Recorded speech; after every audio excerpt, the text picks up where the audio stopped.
Welcome to the People of Packaging podcast, where we introduce people to the world of packaging and the people of packaging to the world. Here are your hosts, Adam Peak and Ted Tate.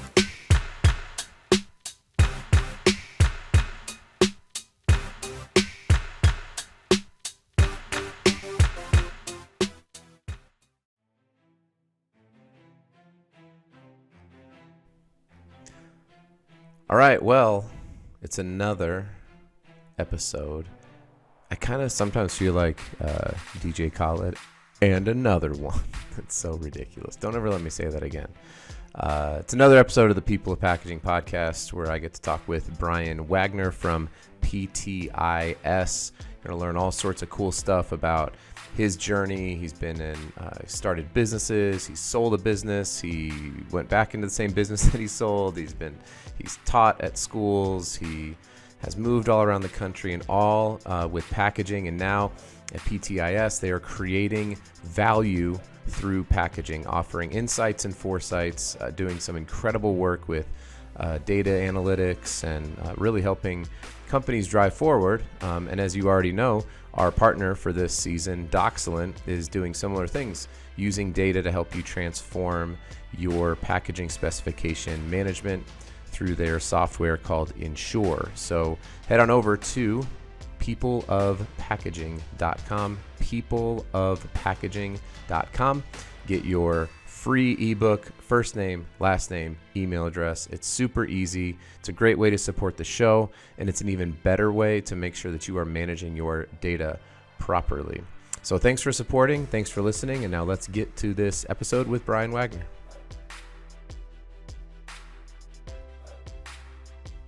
All right, well, here we are in 2021. Brian and I are talking at the end of 2020, but this will be coming out in 2021, and we're going to talk about 2021. And I think everybody's excited to talk about 2021 because it is not 2020. So I get to talk with Brian Wagner, and Brian's going to do a much better job introducing himself. But we were able to connect up in, I guess it seemed maybe 3-4 weeks ago, something like that. And we just had a great chat. He's done some incredible things in the packaging industry. He's doing incredible things right now. And I'm excited to even look into the future with him. So that's what we're going to be doing here on this episode. So Brian, appreciate you joining. Thank you. It's awesome to be here with you. Really looking forward to the next hour. Yeah, likewise. So, and you are where? Where is home for you now? Oh my gosh. After having moved all over the country, moved many times, the last 3 years, I've settled in northern Michigan, a little resort town called Petoskey. Beautiful place, looking out at Lake Michigan. That's awesome. And where, so this is kind of part of your story, but what's your journey been like? You know, you mentioned, okay, I've had to move a lot, and I'm guessing those have been for various packaging jobs. So maybe just sort of set the table of, because we're going to talk about, and you're going to speak authoritatively, but there's probably people who don't know you. It's not like we have like packaging superstars. Like I don't have the Brian Wagner rookie card from when you were an engineer at wherever it was. So, assume that somebody doesn't know who you are, because we're going to talk about some really cool stuff looking forward into 2021. But why should people care, and why should they listen to you? Maybe that's a tough question. I don't know. Wow, that's a really tough question. But I do love telling the story because it's really a little bit crazy. Yeah, let's hear it. There's no straightness to the path. I'm not sure. So I grew up in Buffalo, New York. I ended up at Michigan State University. That's its own hour-long story. I went there to study business and eventually become an insurance salesman or take over my dad's insurance agency. I quickly got bored with accounting. He said, the economy's terrible. You don't want to come into my business. I can't afford you. You better find something else. And I stumbled into this great profession called packaging. Yeah, but packaging is kind of insurance, but for products. It's certainly an aspect of it. Yeah. We've done some research on CEOs and what's important to them across business. It's really simple. They want to grow top line, they want to increase margin, and they want to manage risk. So that third one really is a bit about insurance. I agree with you. And my dad, frankly, he was a one-man show. He once every couple of years could afford a secretary for a month or a week or something. And I'll share more on my journey, but to some extent came back to what he had. Myself and a partner, Mike Richmond, started PTIS 20 years ago this month. And here we were after working in a lot of big companies and otherwise, just us and bootstrapping and really kind of nowhere to go but up. So I think after chasing around career opportunities, I ended up finding what I was looking for from the start. And so I ended up at Michigan State. I got into the packaging program, interned at IBM in Rochester, Minnesota. And interestingly, some of the best top graduates were going to IBM. And that's what attracted General Foods to recruit me.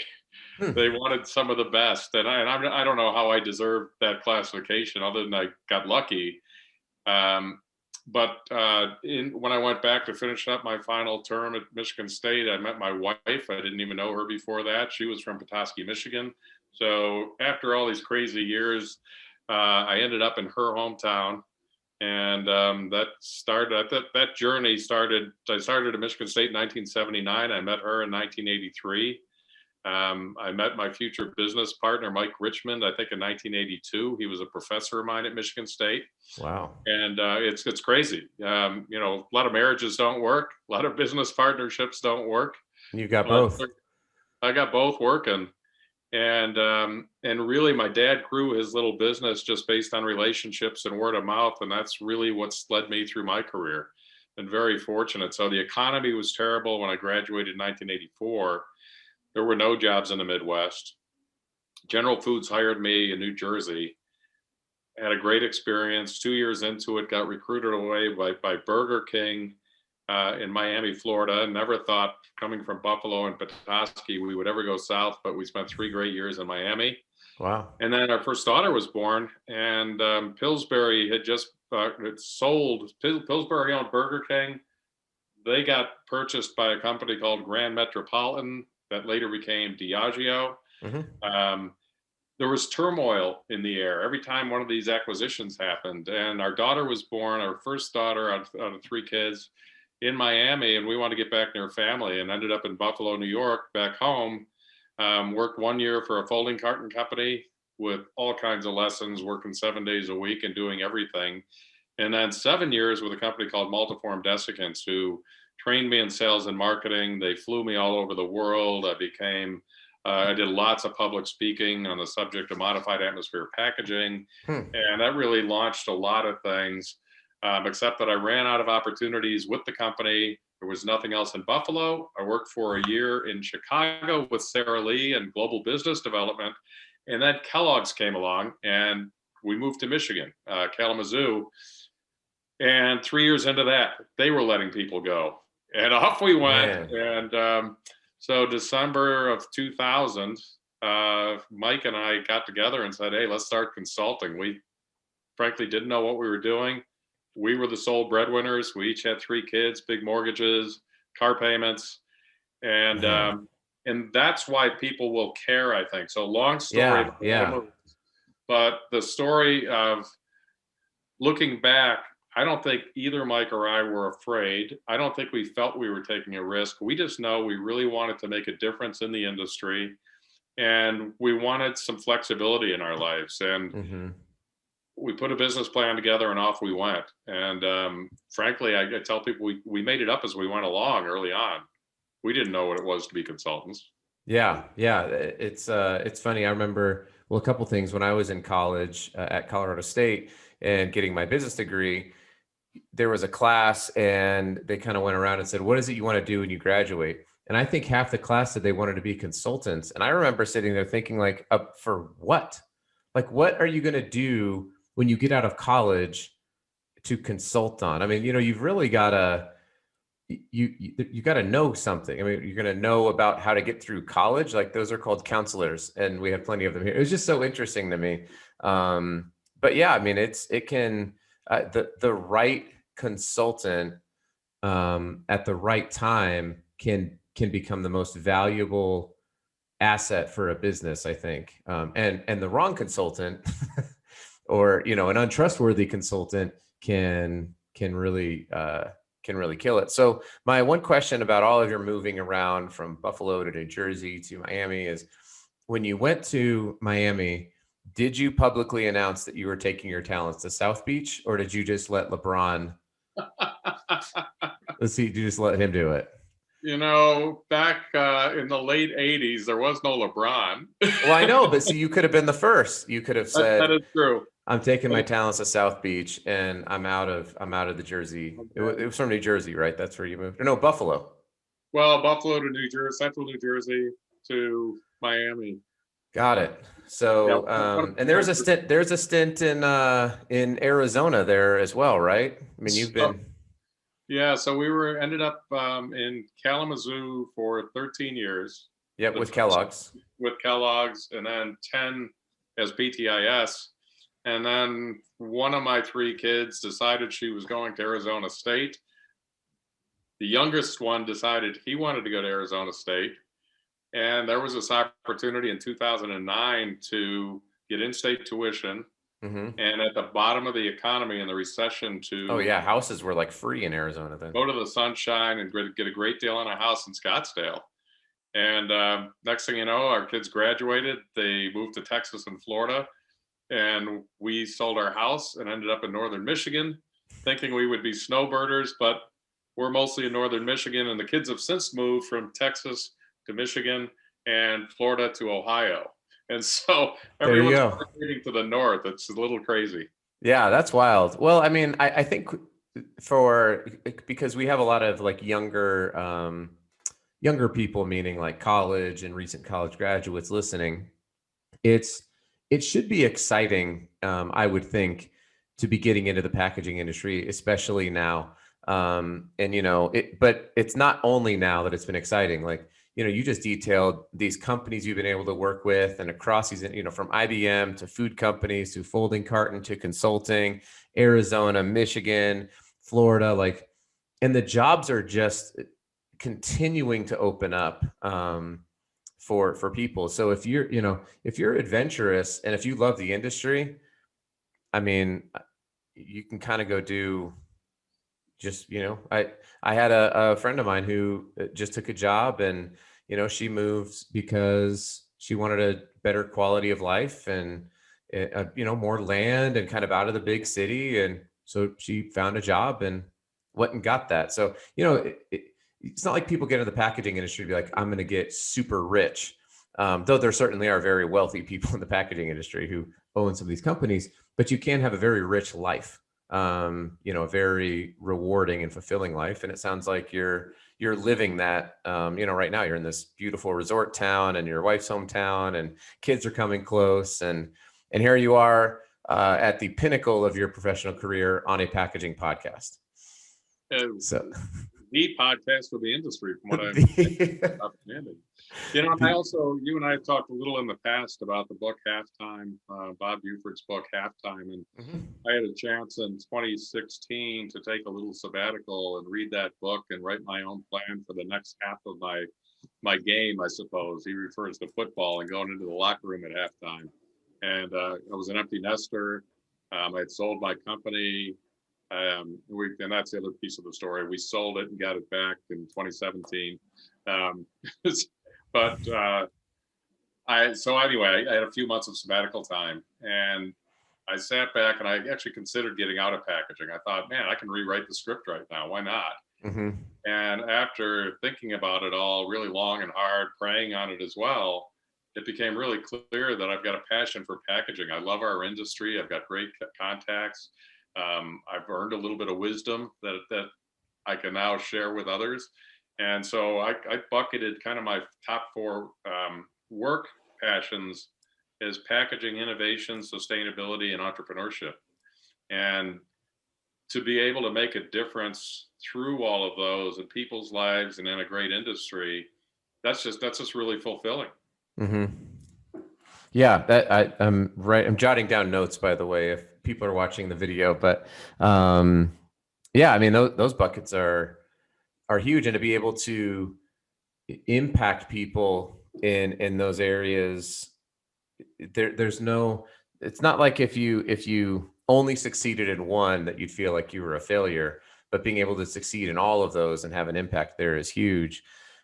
So, good kudos. And so you've recently reacquired PTIS, and I guess 3 years ago. And so, you got the gang back together, and Yeah, um, and back together. yeah. And so what has changed for you from the time that you sell it, it goes to a bigger company, the bigger company sells it back to you. I'm guessing, your kid looked a little bit different when he came back into the house.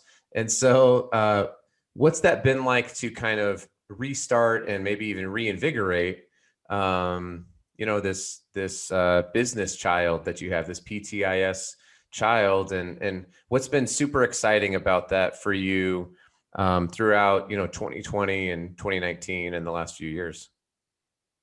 That's a really great question, actually, because I went through some emotional swings, I would say. So we started the business officially December 2000, January 2001.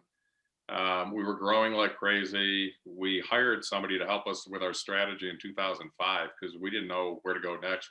Mike and I were like killing ourselves, working late nights, 7 days a week, and we didn't have a strategy and a plan. And we put together an exit strategy, and we told people within 10 years, by 2015, we're going to sell the business. That was our plan. And to do that, we had to build our brand. It couldn't be about Mike and Brian. It had to be PTIS. There was some number of other things, and we really got out there in the industry. And we had 3 clients approach us to say they wanted to talk about what we wanted to do in the future. And we had an offer in 2011 to sell the company, which we did. Well, it was October 2011. I felt so high that I had created this child, grown it. We created value that somebody would want to pay for. I mean, that was exciting.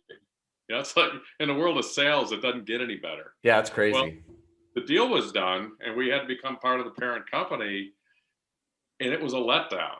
It was, wait a minute, this isn't our baby anymore. I don't have the same passion, and I went through some struggles with that. And then they hired us. They paid us well. It was a job. And I was so passionate about packaging and some of the things we were doing. And it was definitely nice to have their investment behind us to do things we couldn't afford to do on our own. 2016 came, and I was ready to be done. I'd created this thing. It was part of my past, and it was time to start something new. And so I was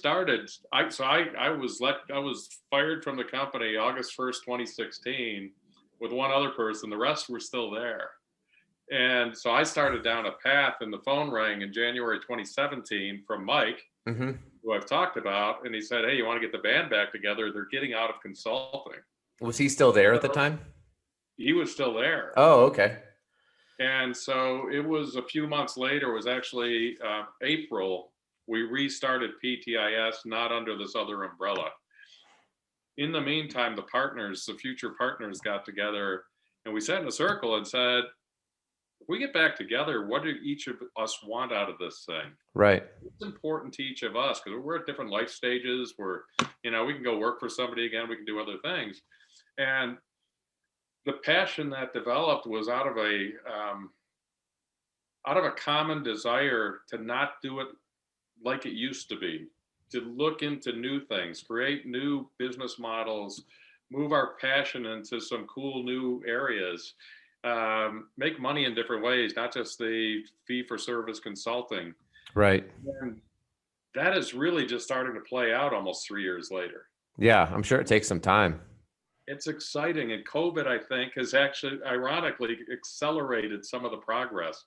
We're really starting to build capabilities around, people talk about SaaS, software as a service. We talk about packaging as a service. And we're building digital capabilities to do remote line trials and plant audits.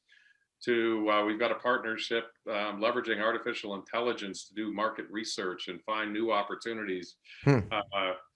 Just a number of other things, remote monitoring of manufacturing lines, using the artificial intelligence to do business strategy work.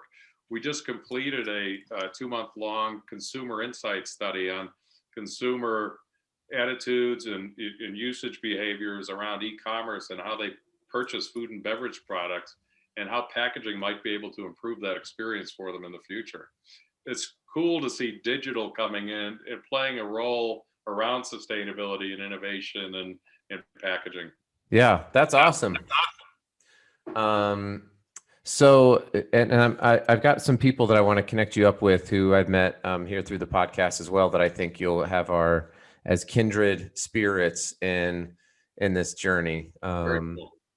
Particularly the idea of I've been toying around and trying to see, is there a model for it's kind of like packaging as a service, but this is more around equipment and automation equipment, to where one of the biggest changes in the software industry and why we have software as a service was when you stopped selling a software package and then forcing people to buy the update every year.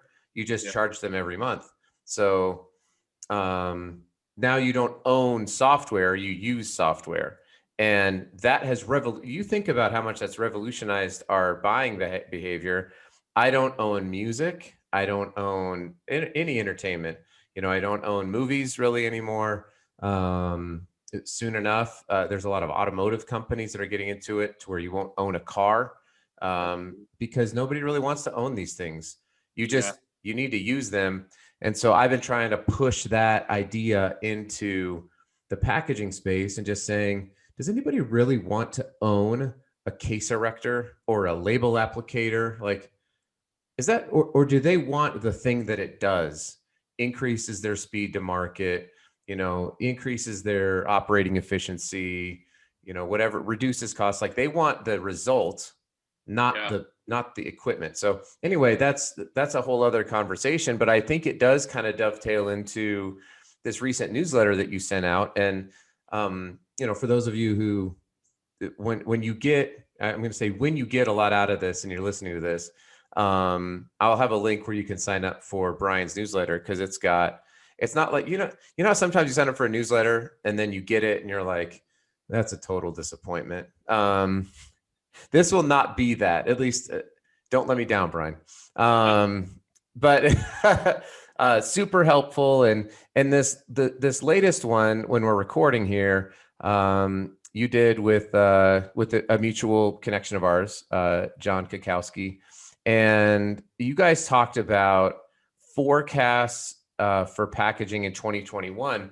And so kind of bringing everything together, your consulting, your love for packaging, trying to drive insights, trying to drive these sort of future looks at the industry, and using data, you're able to start creating some pretty cool content. And I'm excited to see, how that is going to be playing out here in 2021. But this is maybe one of the most important and frequently asked questions from me is, what does this look like? And I think for a while, nobody could really say, because there's an uncertainty about the virus, so how long is e-commerce going to last? And are we going to be on Zoom calls for the rest of our lives? And, it's like, okay, now that vaccine is developed and is being deployed, and I think it's really time, and the timing is great to start really talking about 2021 and even a little bit beyond. So you've got a whole bunch of great stuff in here that we don't have time to get into, but I know that, for example, Packaging Digest recently did an article about the growing use of automation, and really seeing automation for packaging drive. So that doesn't have to be it, but what are some of the things here that you'd like to highlight from this newsletter about things to be looking at for 2021 for CPG and packaging companies? Yeah, and sometimes it's, when you're looking at the future, it helps to look at the past. So, yeah. 1997 at Kellogg's, we were part of a 20-some company initiative, 15-month-long study on the future of packaging. A group of futurists out of Washington, D.C. led it. I was the Kellogg contact. Hmm. And I got to know these futurists, and they all have degrees and look, their PhDs in future studies. We got to know them really well. And the other thing we were doing at Kellogg's at the time was consumer research on packaging and consumer insight for design, and I led that. Oh, And cool. those became a couple of our kind of hallmarks, our differentiators for PTIS as a brand. Nobody was doing those things in packaging. Lots of packaging consultants. They were pretty unique. So 2004, we did our first Future of Packaging program with a group called Leading Futurists, John Mahaffey and Jennifer Jarrett, who we had worked with at Kellogg's, both futurists. And we've repeated that every 3 years since then. Most recently, 2019. It's a 20 to 25 company year-long or 9-month-long journey where they each invest, the last time out was $35,000. We bring them together, 2 people from each company. We bring them together 3 times through the year, and we invest their money in research and global megatrends. There's an acronym called STEEP in this futurist world, and it's societal, technological, economic, environmental, and political or socio-political trends. We look at all of that. We look at the consumer, the retailers, and we look very globally, and then bring it back to, okay, so what's it mean for you, the brand owner? What's it mean for you, the converter, the raw material supplier, the OEM, the retailer? And when we bring them together, it's in 3 unique spots through the year, and we facilitate discussions amongst them. So at a given table, we might have somebody from Abbott Labs and Microsoft and DuPont and whatever, graphic packaging. Yeah. And they're interacting and talking about, in a pre-competitive way, talking about what's that mean for the future of our industry, for our companies, for our department in the company. And it's just really powerful. And with all of that, so in 2016, we developed something called the Integrated Packaging Value Model, IPVM. It was published in an article. Mike Richmond he authored it. I'm guessing 2017 in Packaging World, something like that. So you can see the diagram. I think we have it on our website too. But it's just three concentric circles, and on the outside of them, one of them is the consumer and the customer, kind of the big bubble. Another one is around manufacturing, supply chain, and the third one is around R&D and science and technology. At the core, where they overlap, are 3 things. So this is a long way to answer your question about. No, it's great. I found it, by the way. It is on your website. Okay, so at the core, and these held true through 2019, and they're true now, but they're accelerating in some cases due to COVID. At the core, one is the Internet of Things, and we refer to the Internet of Packaging. And so that's the digital physical world coming together, sensors on pack, Digimark, lots of other cool things on pack, and the pack enabling data and analytics. The next one is the circular economy, and it's not going away. And whether it's sustainable material management or the circular economy, it's all having a huge impact and will continue to. And then the third one is e-commerce. And if you look at those 3 things, and we tell people, you can look at 100 others, but if you build your strategy for the future and you focus on those 3 things, you're making some pretty good bets. Yeah. And so we're seeing so many changes happen in all 3 of those areas, related to growth, productivity, risk management, being smarter about how we manage our businesses. Something like the Amazon store that you no longer have a register. You go in and you pick things off, and there's cameras everywhere. Yeah. And they know what you're buying and walking out with. It's impacting so many things. The consumer research we did recently was for a very large beverage company, and I can't reveal the results except to say we saw a load of consumers in their homes who are now grocery shopping on this thing. Yep. And we ask them, so, what do you think the chances of going back to shopping the old way? They said, I kind of really like the convenience of sitting on my couch and ordering my stuff and either having it delivered to my front door, or I pull up curbside and it's dropped in the trunk. Yeah. Especially, like my wife, we've got 5 kids. I mean, it's no small feat to load up 5 children into a vehicle and drive them and then go grocery shopping. Like you can kind of get away with grocery buying, just you know what you need, you get in, everybody stay close, da, da, da, da. But the shopping experience is not really there. So yeah, I totally agree. And for those of you who are listening, Brian held up a cell phone, so he's Yeah, sorry. that's totally fine. But yeah, you know, so people are certainly shopping, and it's not just, you know, younger people either. I think that's been what COVID has started to drive. And you said you built this in 2016, this Ipvm. Yes. Yeah. So imagine if you're working right now in the packaging industry at a CPG, and it's 4 years ago, and you had been working with Brian and with his, what was your business partner's name again? I apologize. Well, Mike Richmond, Mike. we got Brown and Todd Bukowski. There's 4 of us, but yeah. Got it. Okay, the 4 of you, and you guys said, you know what? We're really thinking that the circular economy, e-commerce, and IoT are gonna. You should really be focusing in. 4 years ago, guess where you'd be right now? The very top. I mean, it's spot on. So that's cool. We have a lot of major companies come back every 3 years and invest again because it's had that kind of an impact. They made some of those bets on what we were saying, and it's just some great stories about that. So, and my point about the futurists, by the way, is that nobody predicts the future, but if you use the right tools and the right thought processes, you can project into the future pretty accurately. We've done that, and you know, and that's. The COVID thing, when I talked to John Mahaffey back in April about, gee, what's this mean to the future? He said, you know what, it's going to accelerate things. We need to start looking at the near and future. We can't look 10 and 20 years out. We got to look at like 9 months from now. Yeah. That was 10 months ago. and we're in this whole new world of working from our homes, and just so many things are different.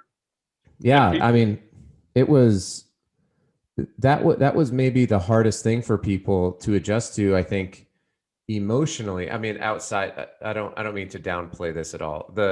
You know, that there was health concerns, and there were, you know, there's, you know, financial concerns, and 401ks got plummeted. I mean, all of it was awful.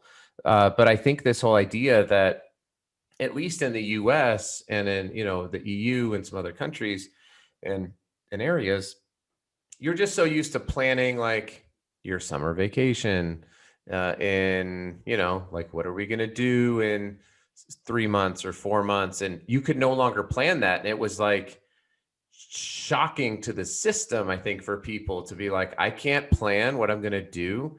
What, you know, and to have this just injection of uncertainty into a social structure that's so just grounded in certainty, I think was really unsettling for a lot of people. Still is, Adam.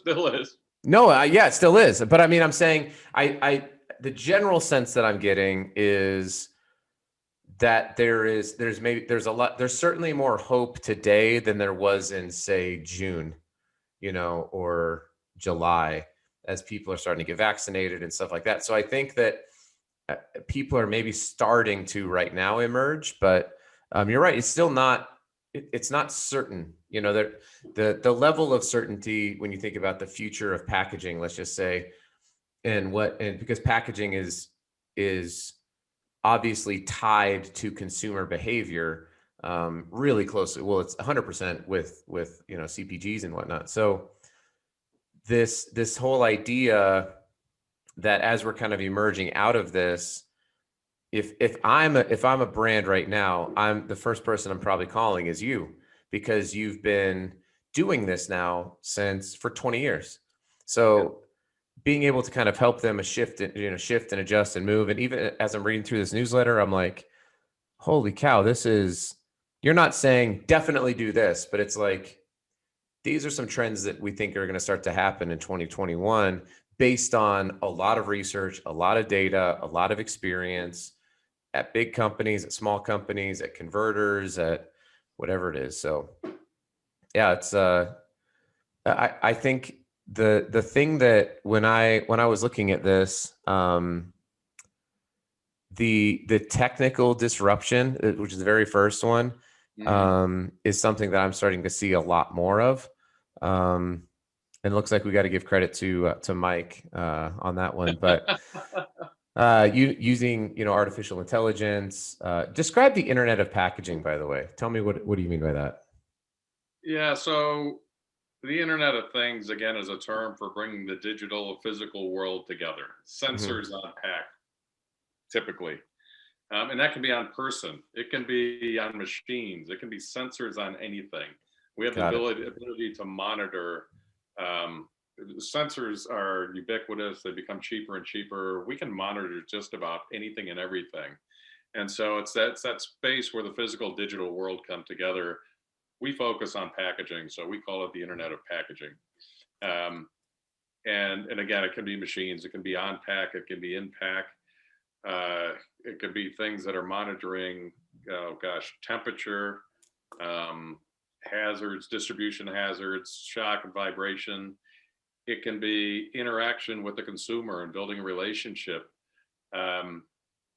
We're doing a lot of work with Digimarc, and they're doing the Holy Grail 2.0 project with the Ellen MacArthur Foundation in Europe, looking at more efficient sortation of different materials at end of life with an basically invisible code. Well, that same code can be the code that, as you're picking the strawberries in the farm field, is the serialization could be activated, and you know exactly where and when that container of strawberries was picked. You can monitor all the way through the supply chain as it's repackaged, carry that data forward, have this thing interact with the consumer, and then at the end of life, help with sorting a PLA from a PET clamshell so they don't get mixed in the recycling stream. Yeah. It's pretty phenomenal. So there's so That's many really cool. What if there's also an ability to tip the in this case the person picking, so if you could trace it all the way back through, and you could see the story of the person who was out there, or the people who were out doing some of the processing and picking, and you could send them a $5 tip just like you would at a restaurant. So yeah, there's a tremendous safety, security, authenticity, and then tie blockchain into it, and cryptocurrency, and a number of other things that just the possibilities are endless.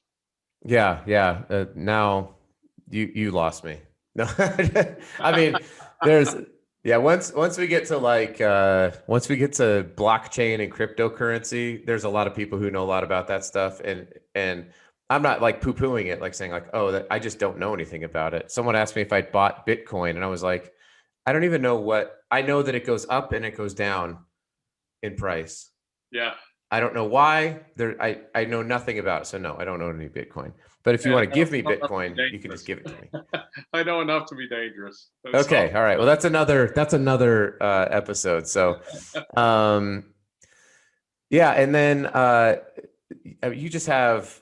There's so many great resources on here. I want to encourage, and I'm going to put the link up to this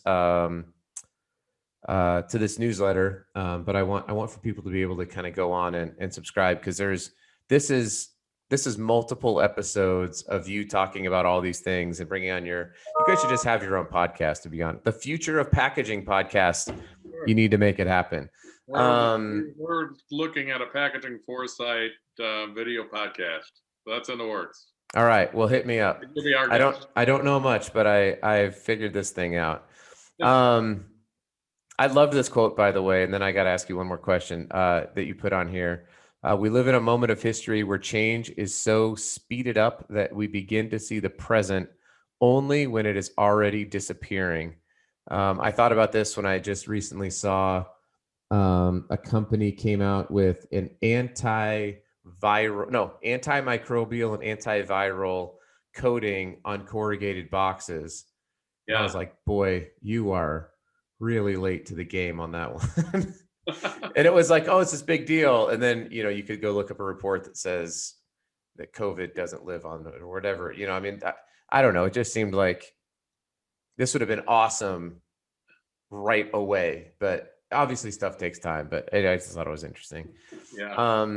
Okay, so I normally ask one question, but I'm going to ask it a different way this time. So if you had to pick one area of focus for packaging companies and brands to really hone in on for 2021, what do you think? I mean, because I don't think they can just everybody does every single thing on this list, right? So, but just generically, like, what's the thing that gets you either most excited or maybe you're more certain about than any?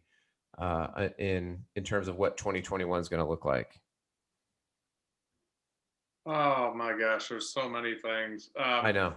What one of the things tied to your question, so you said packaging companies and brands.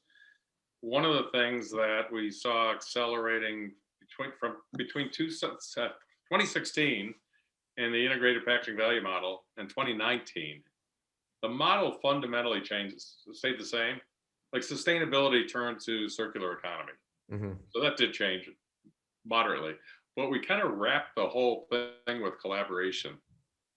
The way we're going to be able to get things done more and more is by collaborating, and it has to be on very specific things. So in that newsletter you referenced, I think it was one of the last things we see happening is ultra convenient packaging. Consumers are so spoiled by convenience. We had a consumer in this research we did recently just saying, you know, I can order from my couch. I can't stand when I have to go to a parking lot and drive in circles to find a spot. Like, that's not convenient. I mean, that's inconvenient for me. You know, how bad is that? We're real believers in finding common platforms to focus on together. So if I were a brand and I were a packaging company, I'd sit down without any preconceived notions of what that new package looks like, but focus on ultra convenience is one idea. And ideate around and research what's out there. How can we make our experience for that consumer, wherever they're buying, however they're using the product, however they're disposing of it, how can we make everything along that consumer journey ultra convenient? That would be like one idea. No, that's great. And it's in line with, I think I mentioned this study on the podcast, but there was a Harvard Business Review study just recently done about customer effort being the number one factor in reducing customer churn. And so just how hard is it to do business with you? And that is going to extend all the way out, and especially at the moment of usage for your product. So is it easy? Is it difficult? You know, I mean, like the really rigid clamshells get evacuated. It's not I'm not part of this industry, but you know, the clamshells where you got to cut them with scissors and you slice yourself open. I've never worked in that side of the industry, but thermoformed. Yeah, as packaging professionals, all of our friends and relatives blame us for that. I know. Exactly. Yeah, but like people hate that. So why do we continue to persist? And I don't know, but I'm sure somebody could come on and tell me exactly why that continues to happen. But you know, this whole idea that convenience is really driving things is there. I mean, I've said it plenty of times to people, like I can order what used to, like if I wanted a new mattress, I used to have to go find a mattress store. I'd go lay on a bunch of them. I'd have some salesperson telling me everything about it. And then I'd go to a different mattress store and I'd sit on all those. Now I can get onto Amazon. I can look at customer reviews. I can see what it is. And within probably 10 minutes, I know that a mattress is showing up at my house in like 2 days. Yeah. So this is the world that we live in. And it's the B2C ideas are going to hit B2B companies here very quickly. And if you're a B2C company that's not adjusting to the B2C demands, then you're in for a rude awakening, I'm sure. That's a great point. So that's awesome. Well, I know I said that was my last question, but are you wearing a Dayton Flyers zip up? Is that what I've got going on here? I am indeed. Is that was that intentional, or were you just like, I just threw on my Dayton Flyers I was in the process of putting on Christmas colors, so I had a little red and green go in the spring. Okay. I was going to ask you if do you have serious opinions about Obi Toppin going to the New York Knicks? Yeah, that specific move, no. I'm still as someone who's really into foresight and looking forward. I got to look back at what could have been this past year. I saw Michigan State and Dayton go into the finals and playing for a championship. A good buddy of mine from high school is the president of the University of Dayton. And I've Okay, gone cool. to see him and gone. They've got a beautiful arena. They've got just a great basketball atmosphere. And this was a gift last time I was there. So there's some connection. And I know you're big into basketball, and my passion probably ends at college basketball mostly, less so Okay. in the NBA. Yeah, All right. so it's hard. I didn't anticipate you having to wax poetic about recent Dayton Flyer draftees into the NBA, but I've seen him play a couple times, so that was cool. yeah, he can. I mean, no pun intended, but pun intended. He can really fly. So anyway, Brian, this has been awesome. I'm excited just to continue to follow what you guys are doing, and really helping to help me, help my customers, people that I work with, because you're doing the Lord's work in more than one way, and helping people succeed. I've got a whole bunch of notes and links to share, and from Bob Buford's book that we've discussed before to your newsletter, and it's great to see you guys and what you're doing at PTIS, just serving, at the end of it all, just, you're helping people make better decisions, and that's fantastic. So I'm happy Adam, to know you. For the next time we do this, maybe, or offline, it's always fun. So everybody who listens to your podcast obviously cares about packaging, Mm-hmm. right? And so we talked all Or about it's my mom. Okay. Oh, that's good too. There's another piece that I've learned to at least mention when I do public speaking. I do loads of work with young people, mentoring, coaching. And I've got a passion for it. I really enjoy it. There's another piece of my life that 16 years ago, my daughter and I, Katie and I, took our first mission trip to Jamaica. And that led to 2009. We started a charity called the Archangel Network, helping at-risk kids. That's the ARC part of it, at-risk kids through education.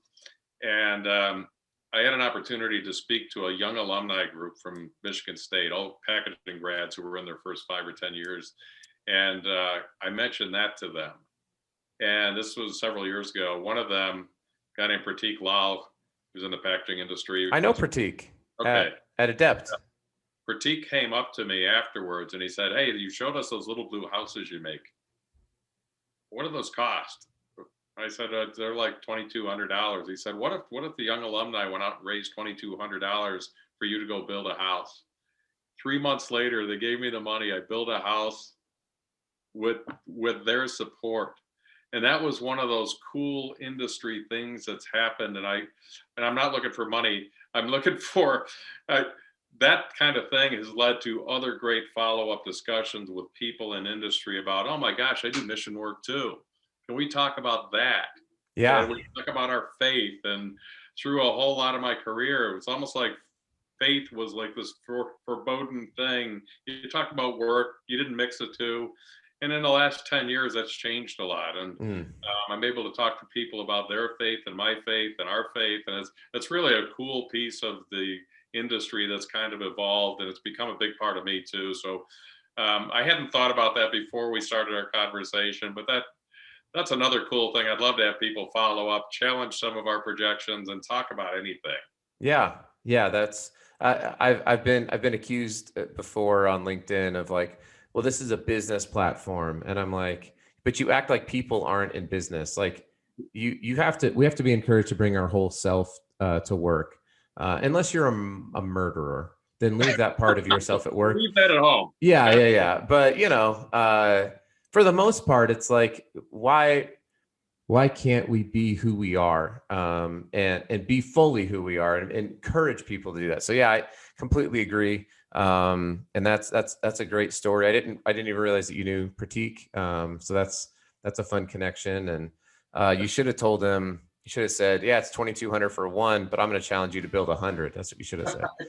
So next time. He was fresh out of school at the time. I wasn't going to do that. Well, I'm saying now though, you should do that. Now I should. So Pratik, if you're listening, build 100 houses. So I love it. Awesome, Brian. Well, thank you so much. It's been great. Thank you. Merry Christmas. Yeah. Bye. What a great dude Brian is. I hope you enjoyed the interview and you're able to connect up with him on LinkedIn. Look for Brian Wagner. He is a wealth of knowledge, as you can probably already tell. Once again, if you want to support our podcast, go to peopleofpackaging.com. Get that free ebook from Doxcellent. And next week, we are going to have Amy Stedman on the show.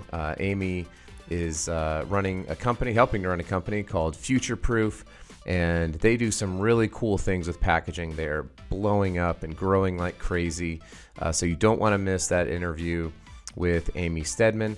If you would, please like, subscribe, share this podcast. It would mean the world to us to help us continue to spread our reach and remind everyone how awesome packaging is.